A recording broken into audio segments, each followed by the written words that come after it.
Cue motivational music. Hello and welcome to the podcast. My name's Dean and I'm a designer on a quest to further understand the creative industry and learn as much as this noggin will hold. Join me as I share my discoveries and tap into the minds of some of the most well-respected creatives in the world. This is my creative therapy. Welcome to episode 18. In this episode, I speak to VaynerMedia's former Chief Creative Officer and Gary Vee's right-hand man, Steve Babcock. In this episode, we chat about what it's like to work alongside Gary Vee and the awesome relationship that he has with his staff, what it takes to be considered for a creative position at VaynerMedia, Steve's insane portfolio of work and where he gets his inspiration from, and loads more. Good morning. It is morning over there, right? It is, yeah.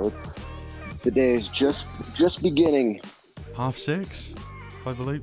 6:30. Yeah, that's right. Wow. So, why'd you get up so early, if you don't mind me asking? This will sound like I'm not a super health nut, but I'm trying to be more of one. So I have a schedule. Okay.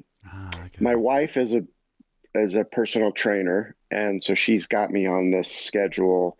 That means I have to I got to go to the gym. I have a very specific weightlifting regimen she's put me on, and so I Nice. do that in the morning before I get to work. That sounds cool. What about diet and stuff? Are you sort of taking that seriously? Yeah, that one. It's I've always I've never really eaten too poorly, but I'm definitely, as you get older, things start to matter a lot more. Yeah. You're like, wait a minute, this thing that I thought was harmless, I actually probably shouldn't eat that anymore, and this and that. So I'm just trying to, in general, get better at Yeah, totally. worrying about those kind of things. Yeah. I go through phases with fitness and, health.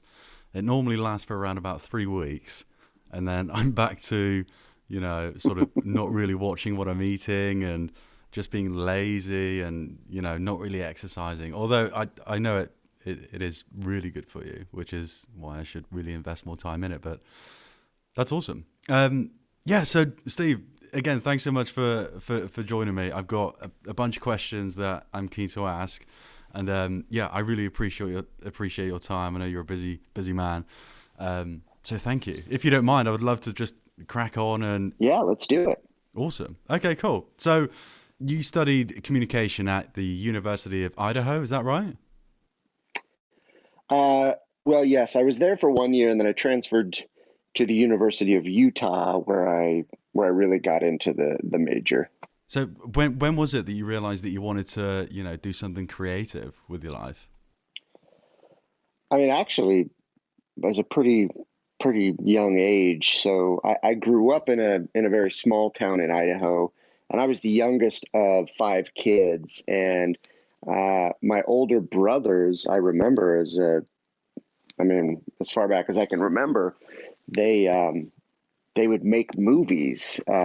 This is like Super 8 cameras way back in the day, and so they were always making movies. And I had another brother who was a really good artist, and then one was a musician, and all these things. So creativity was kind of in the family. And at a very young age, I decided I wanted to be a film director. I wanted to make movies. Cool. So. And I think I was really inspired by kind of my older brothers. So in high school, we would, and they're very silly to look at now, but we would just make videos and movies and all. And I always think like, gosh, we were a little ahead of our time, because now kids who do that make a whole bunch of money on YouTube. Like we had no way to distribute the things we made. So yeah, at a very young age, I knew I wanted to create stories or to make entertainment for other people. Yeah, that's awesome. I mean, I've seen some of the work that you've done on your portfolio, and it's insane. The clients that you've got. Obviously, you're probably best known, if you don't mind me saying, for obviously working alongside Gary Vee at VaynerMedia. I heard from a chat you had with Rob Johnston that you were a little reluctant to join VaynerMedia when you were approached by the recruiter. Can you tell us a bit about the story and the moment you realized, this is definitely the guy that I want to work for?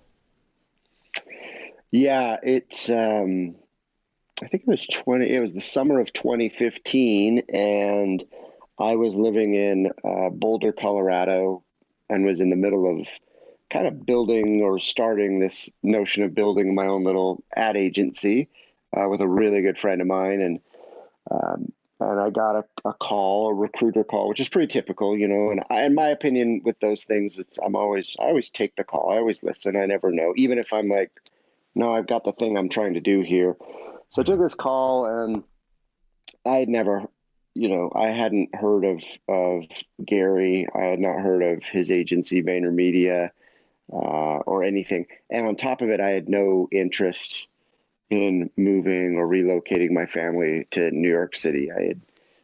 I'd been there several times, and every time I'd been there, I thought this is a cool place to visit, but it is just not what I like, and it wouldn't work for my family. Anyway, Yeah. so that was mainly it, but also just I'd never heard of this place, and so if you're going to get me to move to a place I don't want to live and uproot my family, then I really have to want this job or really have to be inspired by the opportunity or whatever. So there was just none of that, and but they were very persistent. I always say Gary is a very good salesman, and also I decided, well, cool, let me go out and meet with him and a couple of members of the team, and it just, the more we talked, the more it opened up to me the notion of, for me it was a little bit more because again I didn't know him. I didn't come with any of that. So for me, it was never really about him as an individual or who he was. It was more about, well, okay, this is maybe change is really good for my family or my career. Like, let's go there. I mean, I work in advertising. You got to try New York. Yeah, totally. And also I ended up getting really excited about the challenge of, being the first chief creative officer of VaynerMedia or of any place. But I like that challenge to be able to come in and really take a creative department or a creative offering that wasn't really doing much, in terms of getting recognition or whatever. And it was because it was so new, and to be able to develop it into something that's really the thing that finally tipped it over for me to be like, all right, let's go do that. So it really was, again, yeah. And I liked that I, didn't come in with any of that preconceived notion or whatever. And so I was able to, I think for me, I was able just to, become friends with Gary as a human being, not as a internet persona or a celebrity or any of that. I was just, because to me, I was like, this is just some guy. And so that was really a good experience for me.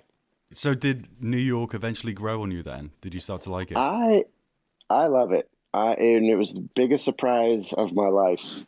Mm. And I think, I don't know, I think there's a big difference between visiting a place and living there, because from day one, I'm like, I love this city. I really, really do. And yeah, now having been there for about 4 years, it's like, okay, there's things. It's a bit of a grind. You're on a train a lot of times, and that Yeah. train's breaking down, and it's crowded and things. But there's an energy. I think that's really the thing. Is there's an energy about the place that becomes a little bit addictive. Like, Yeah. you just, even the energy inside Penn Station when they cancel all the trains, and there's a million people just about ready to riot. It's the worst situation you could ever be in, and you need to get home to have dinner with your family or whatever. There's still just like, man, a really cool energy about the place that I've never experienced anywhere else. Yeah, man. I grew up just wanting to, move to New York and work in New York. That was the sort of the dream. And it might be because, of all the old school films like Home Alone and stuff, and that have built this picture in my head of what New York was and like, and when you see it on the TV. And then I went there for my 30th birthday and fell ill whilst I was over there, which was super annoying. So I got pneumonia whilst I was over there, but it wasn't until like a week in or so. So we had seen everything that we wanted to see, and yeah, but I had to go into a hospital, and then I just came back, and I was like, oh man, that couldn't have ended any worse.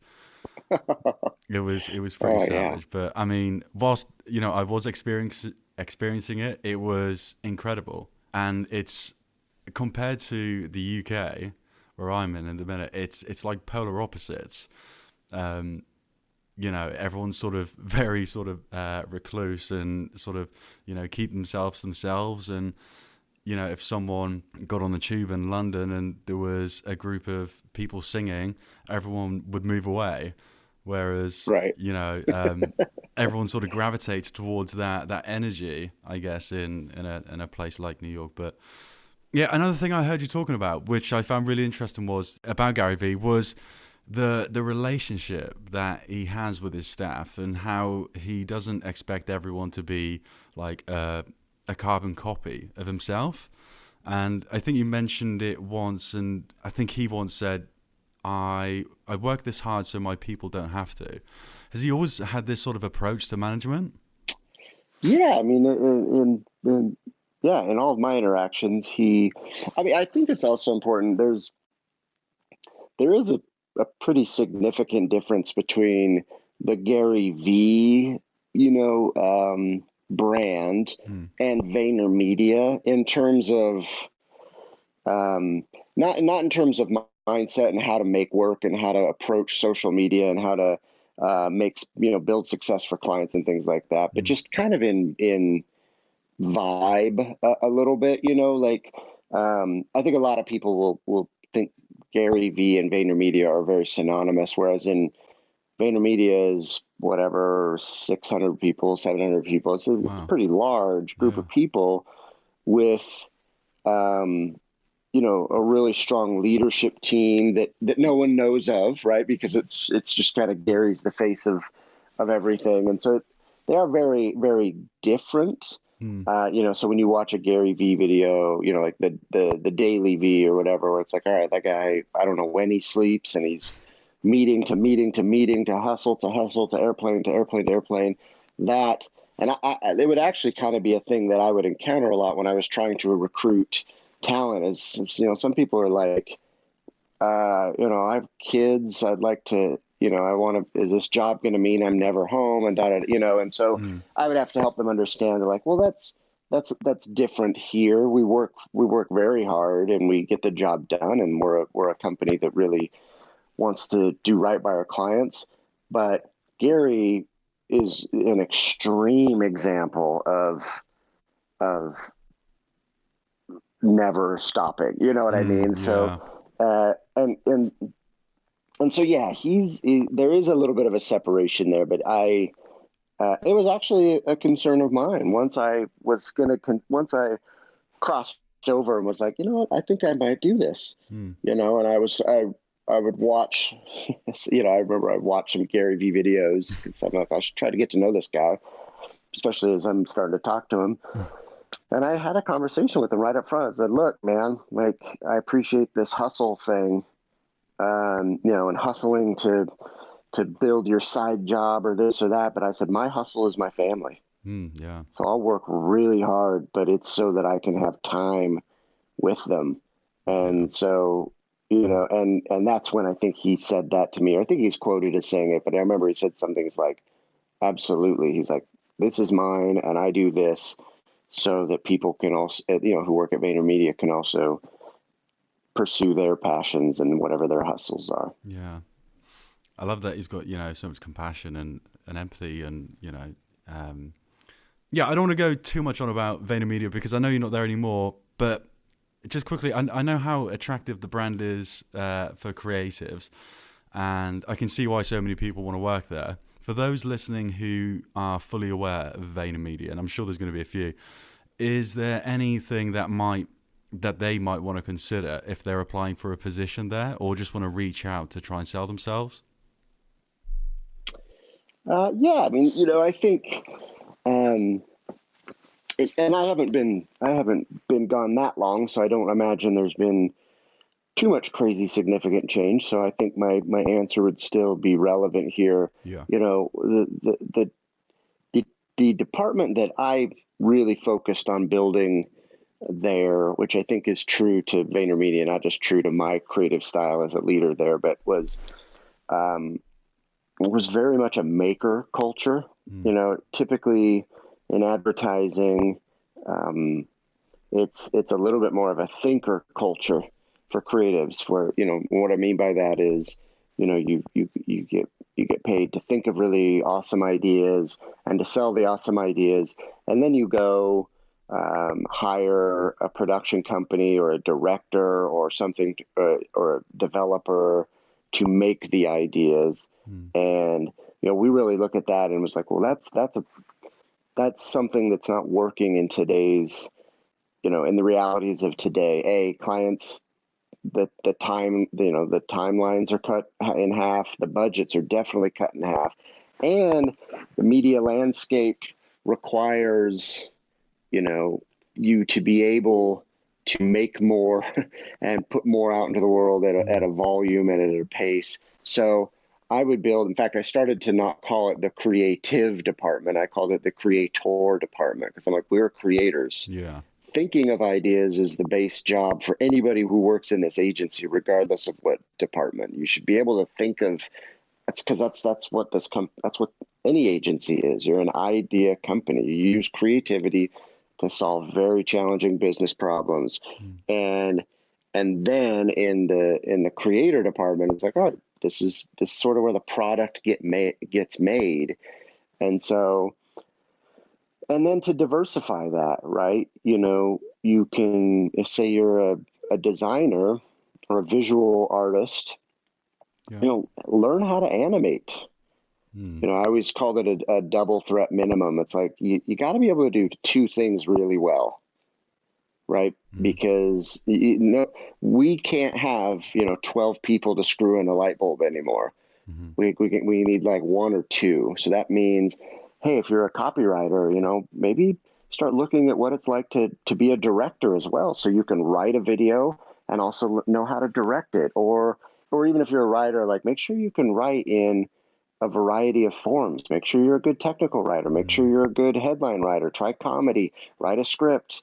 All of these types of things. So, like I said, we needed to be able to create the kind of work we were creating for our clients at the pace we were creating it.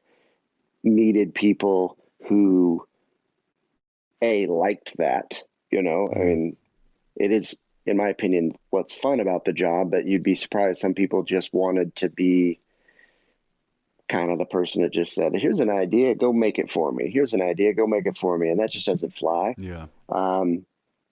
Plus, Gary invested a lot of money in a really awesome production facility in Long Island City. And I had moved the majority of the creative department over there. I moved over there myself because it's like we're sitting on top of studio space and prop rooms and gear rooms. We had camera, we had everything you needed Yeah. to make. And so that would be basically, that is like, you have to be a maker, you have to be a creator, and you have to understand, and I would say this is advice for any creative, not just getting into VaynerMedia, but Mm. is you have to understand and be excited about where the media landscape today. I still would encounter a lot of creatives that seem to just resist. They just, now the old model of, we just take a whole lot of time Mm-hmm. to craft this one television commercial, this epic, and it was just that. And I have no issue with with television as a media. I think wherever you have your audience, that's a media that's good to pursue. But just to be more open to, like, you know what, making a run and gun, video on your phone that for an idea that makes a whole lot of sense on Snapchat, like, you have to be excited about that as a creative. I think creatives in advertising have somehow developed this like hierarchy of what is sexy and what isn't sexy. Mm-hmm. It's like, it's sexy to make a big, expensive film, but it's not sexy to make a Snapchat, lens. Yeah. And I think you have to break that down. And the best creatives are people who go, everything is sexy. Mm. Like, it's an opportunity for me to use my creativity to reach an audience and to solve a business problem. Wherever that is an opportunity to have fun and be creative. And so that is especially true at VaynerMedia. Mm. Yeah, I love that. I think it's a great point as well. You mentioned sort of understanding the landscape and the kind of the industry that you're in, I guess. And I guess that applies for even when you're applying for the position, like if you're successful in getting an interview and you turn up to the interview, recognize the industry you're in. You wouldn't, if you're meeting with a bunch of creatives who are fairly laid back, you wouldn't necessarily turn up in a 3-piece suit with a briefcase under your arm. It's recognize the industry that you're in. And again, I think it's a great point about staying sort of multidisciplined and branching out into different areas and stuff, and learn animation, especially on social. These days, animation just seems to be everywhere, whether you're making content 9:16, or could you run us through like the process of how the team sort of plan, create and publish content throughout the day? Is there a meeting first thing in the morning where you all get together and see what's trending, or?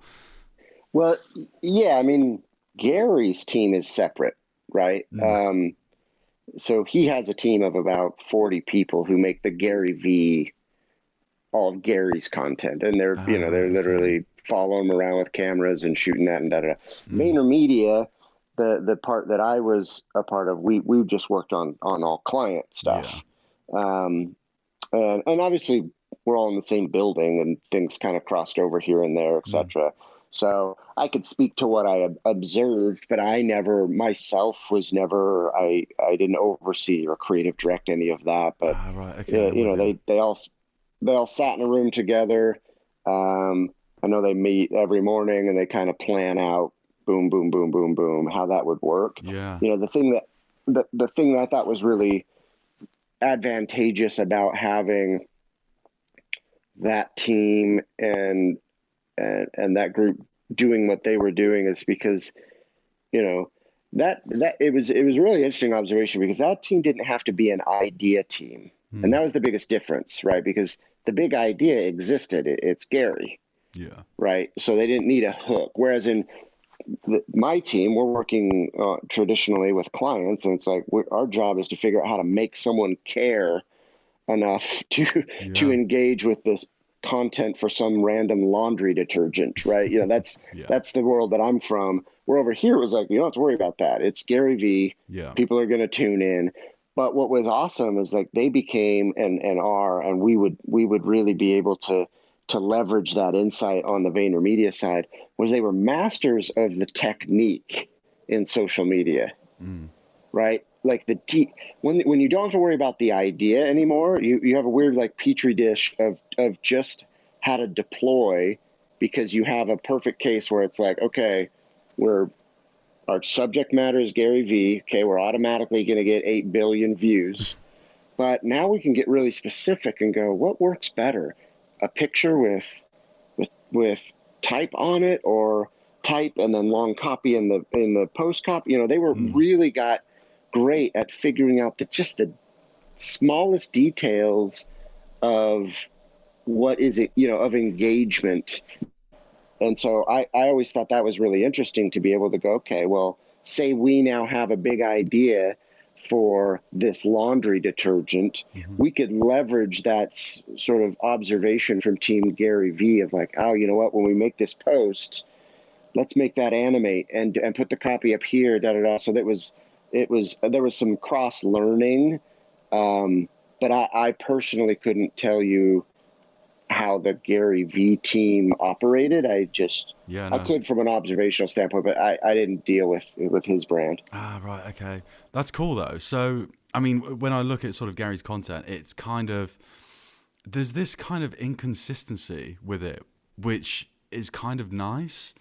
There isn't like a chosen color palette, or at least I don't think so. I might be wrong, or like a chosen a specific font that he sticks to, or a style of like if you look through his sort of his YouTube thumbnails, they're all dissimilar from one another Yeah, aesthetically. They obviously all carry the same tone of voice, and they've all got that sort of that energy behind the artwork. But yeah, I find it really interesting. So, was there ever a time? Well, I guess there would be when you would kind of use the face of Gary Vee to leverage VaynerMedia and to pull clients in through that hook that you had.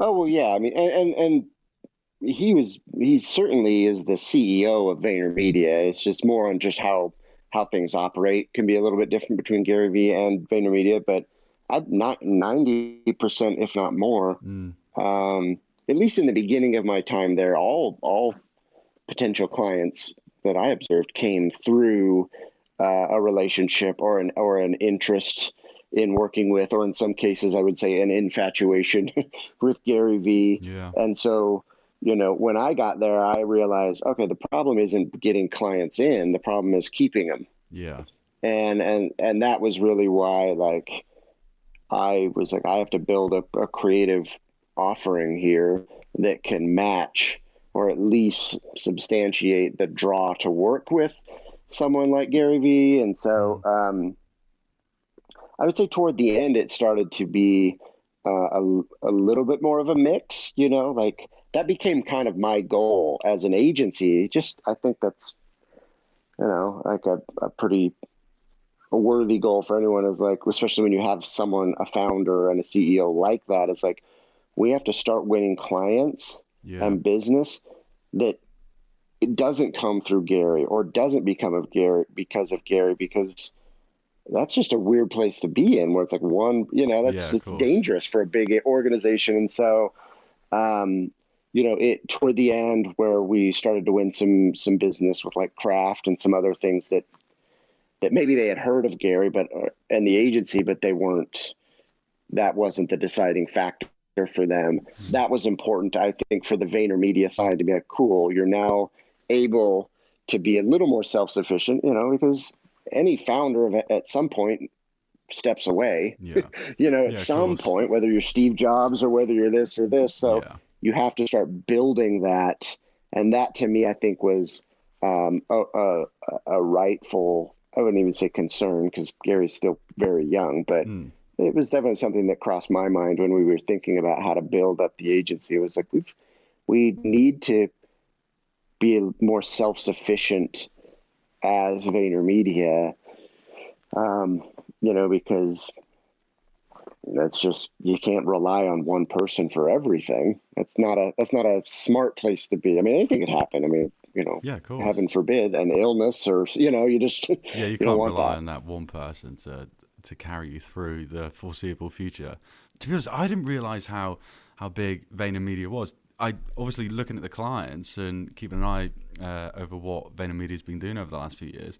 I knew they were big, but I didn't know they were sort of 600 plus employees big. But this kind of flows into something else that I wanted to ask. I seen a Q&A that you did with Fishbowl, and one comment that really stood out for me, and it's often talked about on this podcast is I'll just read it out. So I don't think size will be the differentiator moving forward. It'll be the mindset. The agencies who know how to make better, faster, and more economically will win.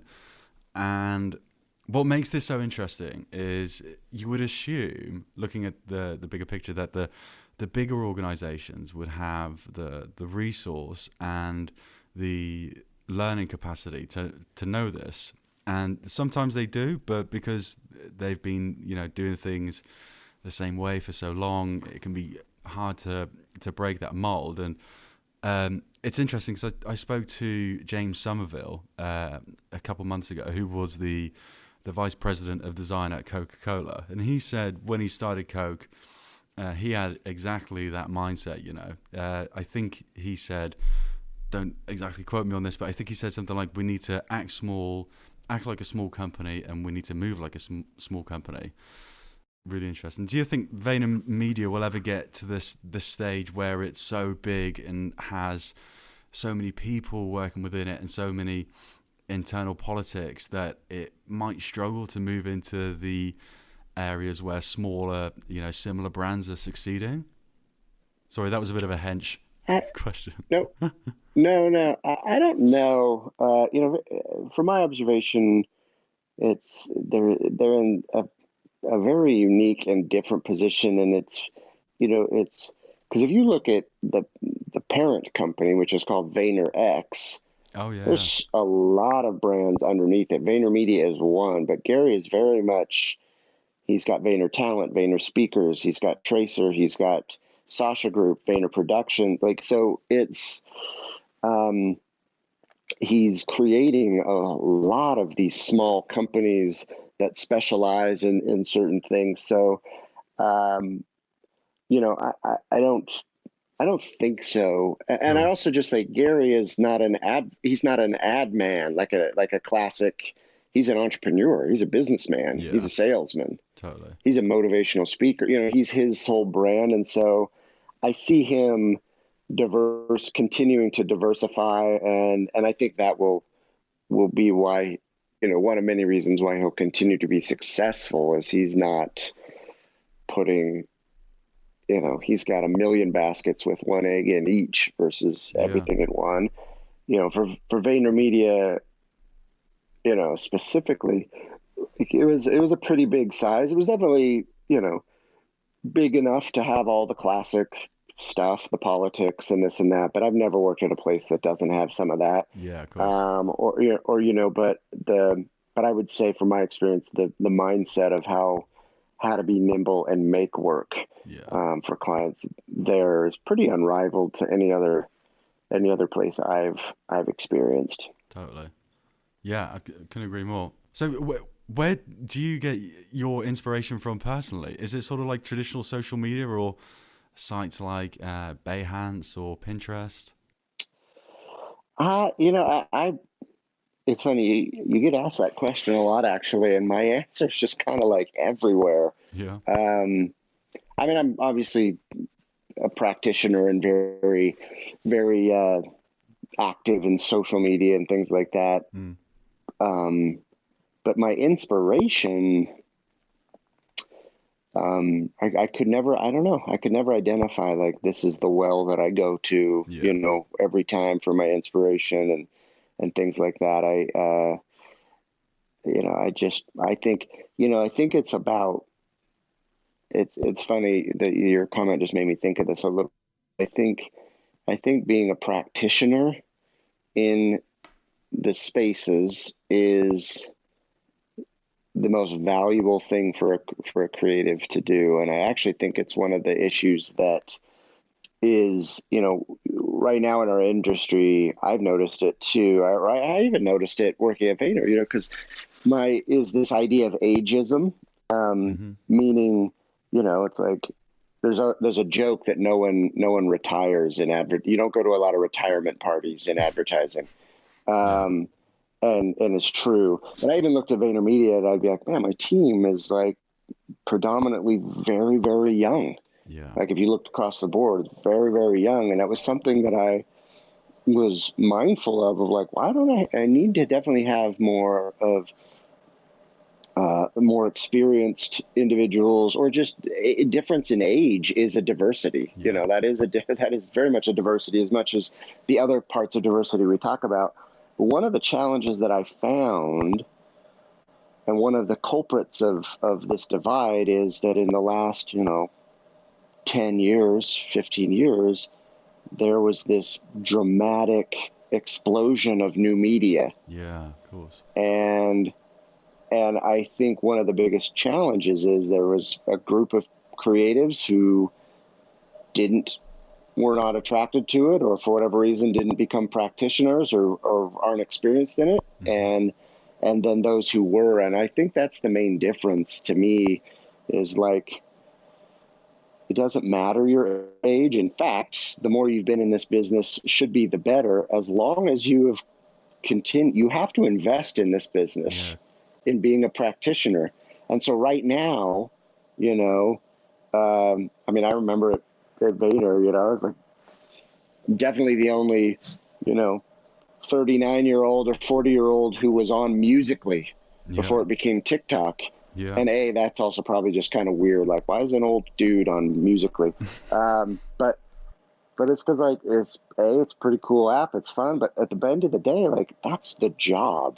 Yeah, of course. If you're going to be a creative in advertising, as you get older, and that should be a value, because you have experience, you understand marketing, not just social media tactics. You understand from the brand side, but you're unfamiliar with, or unable to, know how to work within a new medium. Like, that's your demise. And so for me, I guess my answer is just, and I guess I'm lucky that it's not something I have to force. I'm naturally interested in it and always have been. But that's the inspiration, and that, I think, is the way you stay relevant in this business. And hopefully more of us older folk do that, so there can be more retirement parties in advertising. But you've got to be interested in it. You just have to. You can't be interested in just television commercials. Absolutely. You've definitely got to throw yourself into it, and, sort of be adventurous, and look at new opportunities that might be coming up, because you never know when there might be an opportunity to monetize that opportunity. And with monetization, obviously comes with a great deal of interest from brands, and that's how a lot of creatives get their work. But yeah, I find it really interesting, the whole ageism thing, especially within the creative industry at the minute. And you've sort of just hit the nail on the head there with the whole split between those who sort of took it on board and those who sort of left it behind and didn't really want to get involved in it, and can be sort of seen as getting a little bit stale, when in fact they're absolutely not. They've probably got more experience than all of us. They just weren't really that interested in one particular thing, and that one particular thing turned out to be 10 particular things, which is now the biggest place to put content in the world, I guess. But yeah, I'm going down a little bit of a rabbit hole there. But I mean, you personally have worked on some huge clients. I'm just going to name a couple here. I've got Domino's, Budweiser, Mountain Dew, Activision. Is there a project that really stood out for you, or even maybe a favorite project? I don't know. I don't know if I have a favorite project. I guess I would. I guess I maybe one that I feel is okay. I guess I did this thing. I started this little movement called Red Thumb Reminder. Oh, okay, right. Yeah, I think I've seen this on your site. Yeah, it's like maybe 8 years ago, 6 or 7 years. I don't know. It was a long time ago. And basically, it was an idea to help with distracted driving, right? Texting and driving, or using your cell phone while you're driving. And I guess why, and it really took off. It was just an idea that I sort of hatched to paint your thumbnail bright red, so that when you pick up your phone in a car, you see this big red thumbnail, and it'll remind you to, oh wait, no, put the phone down. And it'll also elicit conversations, especially if you're a man. People will ask, like, what's with the thumbnail, and then you can talk to them about it. And then the idea itself has virality built in, because as I did this, I would find myself all day talking to people about it, and then they'd be like, cool, I want to do that, and then they would do it. But I guess and all I did was made a little video of it and a little simple website, and gave it a hashtag and a name, and that's really it, because it was an idea. It wasn't really anything. And and it took off so quickly and so massively. I think Nissan eventually made it their official thing, and there was like Yeah. Adam Levine was on The Voice and Yeah. did a thing about it, and it just became really, really, really big. And I would get all these emails from like high schools that were like wanting to do it at their high school and this and that and this. And so I think for me, why I guess I'm mentioning it is because I'm like, there's no way to quantify it, but potentially it saved a life. Yeah. You No, know what I mean? absolutely. Like if Yeah. somebody it did that, and so I think it's always good to when you can use creativity to solve a problem that Mm. is potentially life or death or something like that. And that to me was the reason I like that so much is because I realized it's not, everybody else. There's continue to be so many amazing, award-winning pieces of creative in this topic. Like Mm. AT&T's documentary series, The Last Text, I think it was called. Like, I mean, just amazing. Mm. But I sat there and was like, this isn't an awareness issue. Like everybody knows texting and driving is dangerous. Yeah. Like everybody knows that, but we'll still do it. And so for me, I was like, this is a habit issue. Yeah. It's not that I like need to know it's wrong or dangerous because I'm still doing it. And so that's why this idea was a utility designed to help me break the habit. In the moment, I would pick up this phone and I'd have to make a conscious decision to ignore it. And you can't at that moment because you're like, oh, wait, I know. Okay, put it down, put it down. And Yeah. literally, just takes a couple weeks and then it's a habit, and then you're not reaching for the phone anymore, and you kind of. So that's why I guess why I choose that to answer your questions, because I felt like it wasn't advertising. Mm-hmm. There's not advertising isn't always the way to solve a problem. It identified what the problem really was and just came up with the solution for it. And that to me is creativity. I Yeah. think a lot of times people confuse creativity with being artistic. Like you got to be, make a really beautiful piece of film or an awesome picture or this or that. No, it's creativity is solving a problem with an alternative solution. And so that's that. Unfortunately, it became a thing that got kind of big, and I was being asked to speak and do this and that. And I'm like, I just have the idea. Like, it's open source. Everybody do whatever you want with it. And so I'm not very active in it, but there's groups everywhere. There's actually the biggest ones in the UK. They're called My Red Thumb. Right. And they're really, really, I mean, it's like an organization. They're like doing something with it. And I think that Wow. is just super awesome. But, uh, I've kind of handed the keys of like the Facebook page and everything over to some people who wanted to keep it going. But That's I would awesome. say that's my answer, at least for today, Yeah, on that question. it looks great. It absolutely does. While you've been talking about it, I've been looking at the project. So you've got Blake Sheldon in there as well. Is it Blake Shelton? Blake Yeah, Sheldon? yeah, Wow, it's great. It's a great idea as well. To again, like you say, just using creativity to solve lives and to solve problems and save lives. So you're obviously not at VaynerMedia anymore. What's next? You've started your new adventure at Inhouse. yeah. So I'm just kind of in the initial stages of a new. Well, I think it's new. It's definitely new for me, Mm. but it feels pretty new in the industry. It's called Made in House, and basically what I do is I work with brands and I help them build their in-house creative capabilities. Ah, okay. So you could call it a consultancy, but specifically for the creative part. And that's something no one's really focused on too much, or that I've found. And one of the reasons is, probably a couple years ago, I personally started to notice the trend. We had some clients who, well, there was one time where we had a client hire a couple of people on my team to go be part of their newly formed in-house agency that was designed to complement. It wasn't like we were losing business to it, but still, Mm. I was like, I am seeing this trend more and more and more. you're seeing agencies struggle. You're seeing some of them go out of business because they're like, wait, we can't keep up. We can't run our business with how much we're being pinched with budgets, timelines, all of these things that I think are a product of the current media landscape. So between seeing more in-house agencies being developed, seeing more of them being successful, seeing talent that typically would only want to be part of an agency now being attracted to in-house, seeing that happen.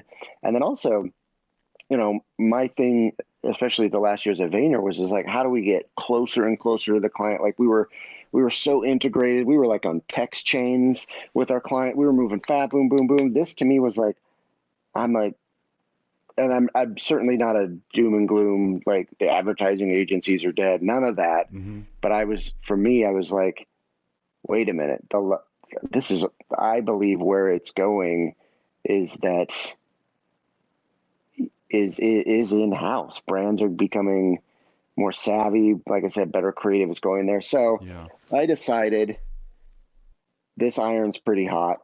It's something that I'm interested in, having just built a pretty capable group at VaynerMedia. I had a little bit of the confidence of like, I know how to take a thing that is pretty chaotic and make it work. And I can go do that for brands. And so I started Made In-House, and really, it isn't about, I really don't believe it's about in-house versus agency. I think it's about creating creative opportunity for the community as a whole. If I'm a creative person here and I want to be able to go, I could work at an agency and be fulfilled. I could work at this brand and be fulfilled. I could go work at this platform and be fulfilled. And I just like the underdog. I like that in-house agencies have always been thought of as, well, at least by the advertising side, is like sort of the second class citizen. It's like, ooh, it's the minor leagues. Yeah, totally. And I'm like, I just don't think that's true or needs to be true. And so it's the endeavor that I've embarked myself on, and it's been fun. It's been really great, and there's so much potential and opportunity, and most of it is some basic stuff that just because by nature of being on the brand side, no one has really thought of to change. And so I think the unlock is pretty, on paper, it's very simple. Sometimes it's hard to get organized. It takes some time to get organizations to think a little bit differently. But so that's what I want to do now. I don't know if it was a mid-career crisis type thing or whatever, but I've been doing creative advertising for 20 years, and fair play, man. And nice. Reinvention is scary, and who knows how long it'll take. But I was just like, I saw it. The opportunity was there. I had a CEO and a friend who was very supportive, and I just was like, this is the time to do it. Yeah, absolutely. It's a great idea. Absolutely. It's a great idea. And it's just made me think, when you've been talking about it then, you're absolutely right. I myself have noticed how in-house creative teams have just got a lot bigger over the last 4 or 5 years. And I do think it's because brands are starting to realize how important, content and creativity is, and they're starting to invest more resource into that. And rather than, if they're thinking about long-term investments, if they have to outsource everything, then, eventually they're going to spend more money than if they were to grow their in-house team. So it's a great idea. Plus, you get to advise these in-house teams that you're meeting that if they were to outsource any media, they can use VaynerMedia. I mean, that's right. Yeah, absolutely. And I think there will always be a need for everything. I mean, there's an audience for everything, if you look hard enough. And so I don't think, I definitely stray away from big sweeping comments like that I'll hear in the industry of like, this is dead, or this is this, and this is, it's like, there's always something. You just gotta be smart about it and specific about it and things like that. But I've found, I think the in-house trend is probably driven by bottom line, but I actually don't think that's the number one benefit, I believe, because, what I'm doing, I'm not trying to go help a brand be a carbon copy of an advertising agency. I don't think that's the answer either. Mm-hmm. And so I've developed, I don't know, a methodology or a framework that was something I actually really tried to do at VaynerMedia, but I realized I don't want to say it's impossible. Maybe someone else could do it better, but I was unable to make it work as an agency partner, but it can work as an insider at the brand itself. And it really is just this notion of understanding that brands are media networks, right? They're no different than a television network. And if a brand has a very specific reason, purpose or mission or whatever, then it's about creating, just like a television network would, a volume of what I call shows. So it's an approach that I call the shows approach. And it's just, creative,